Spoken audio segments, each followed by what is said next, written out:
Page 13, Three Blind Mice. This is a study on using the weaker fingers. Unfortunately, it's only the weaker fingers in the right hand. You really need to work them both. So watch this, and this is like an etude. An etude is a study piece. In this case, it's for the weaker fingers. So we need to use the fingering they're showing. So I'm not going to change the fingering in the right hand. That's the purpose of the etude, is to work these fingers. Left hand fingering is up to you. Their fingering is fine. So in the right hand, using the 5th and 4th fingers.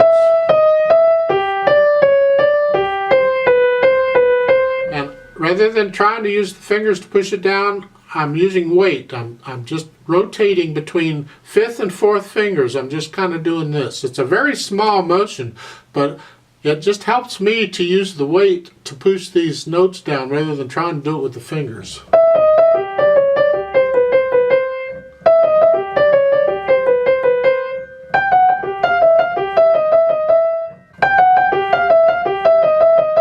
And the whole piece is like that. It's just it's a fun piece.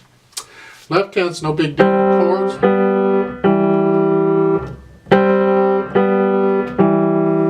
You hear the melody, I hope? Three blind mice, say how they run, say how they run. You know, I sing so wonderfully, but that's the idea. So how fast you go is up to you. Marcato to me means nothing. I don't know why they did marcato, but it starts out loud. That's the right hand. We want to hear the right hand. And then sort of soft, it's an echo. Next line is loud. Then sort of soft, it's an echo. Now loud again. Now it's 4-3-4. Sort of soft. Loud. Sort of soft. It's a fun piece. Have fun with it.